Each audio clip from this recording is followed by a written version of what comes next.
television, I would also include social media or the internet. Okay. McLuhan added that different media simultaneously extend and amputate human senses. That's the downside of having media, of course. What does it mean by amputate the human senses? Sometimes there are things that is being uh, feed or fed rather to the people through media that sometimes are not true, or it may be true but sometimes it is overblown. Okay, what I mean to say, when it's being sensationalized, like for example, okay, let's just say an example to see, okay, na usa ka babay gisnatchan lang og cellphone, snatchan lang ha. And then, here comes a print media, a sensationalized newspaper, printing out in the headlines that this woman, gisnatchan pa og cellphone, girape pa yun. So, it is, when things are blown out of proportion, that is early sensationalism. Sometimes it's too good to be true. Okay? Like for example, okay, naglakaw lang ka sa daan, natikalpo ka. And somebody saw you and reported it away. Natikalpo ni si Kalpulano kay gitugod ko sa kamuto. That's sensationalized.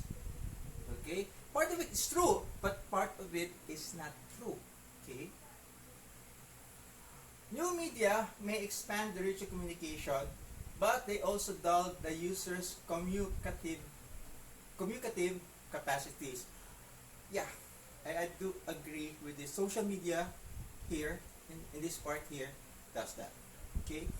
When you are so engrossed in social media, this is what happens. Sometimes it will dull your communicative capacities. Okay? Look at these kids right now. Okay? Children right now. Okay?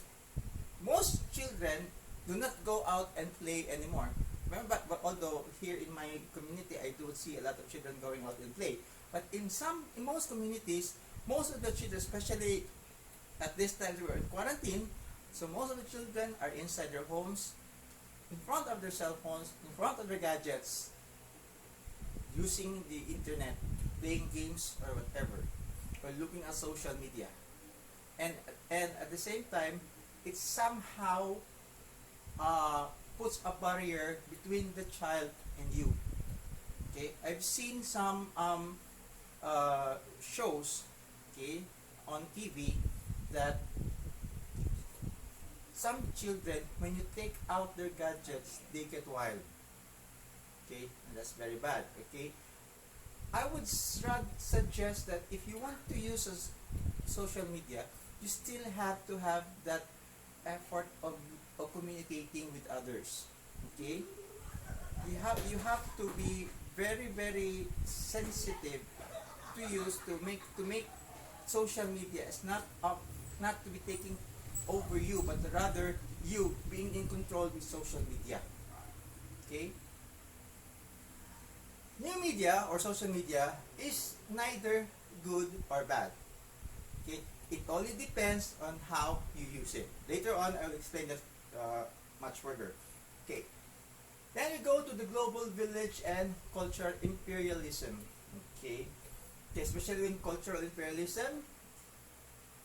Okay, according to McLuhan, before the advent of technologies, okay, before any technologies, tribal villages will sit around fires and listen to collective stories. That's true. You have a bonfire there, okay, and then in the middle, and then all the community gather around that bonfire, and then they have a storyteller, and that's a form of entertainment before. We still have it today, actually, but in a different form. The same thing still happening today, but instead of fires and collective stories, we now have bright boxes we call television. So I mentioned to you earlier that there are some families that gather that gather after dinner or whatever that is. No matter how big or small the TV is, they gather in front of it and watch a certain show. Okay, this is still happening until today. Kluhan argued that TV was turning the world into a global village. Okay, that's true. Okay, many commentators believe that media globalization, coupled with American hegemony, would create a form of cultural imperialism where American values and culture would overwhelm others. And that's very true. If you look at most of the shows, okay, even how Tagalize it is, okay, on TV, even commercials, it's more of the American doing. That is why it is called culture imperialism, because it's all the shows, or mostly what we see on TV and even in social media, even in the print ads, is all American with the American sense. It's true. Okay, that's why it's called culture imperialism, because what we see is not actually a Filipino culture, but rather an American culture. And to say the American culture is trying to overwhelm all other cultures. Okay, media critic Herbert Skiller argued that not only was the world being Americanized, but the process also led to the spread of American capitalist values like consumerism. Okay, that's very true. John Samuelson, a professor of cultural sociology, implies that the cultural globalization is simply a euphemism for Western cultural imperialism. Okay, the term Western, because it is not only the Americans doing it, but also other countries in the Western side. Okay, but mostly it is the Americans who are doing it.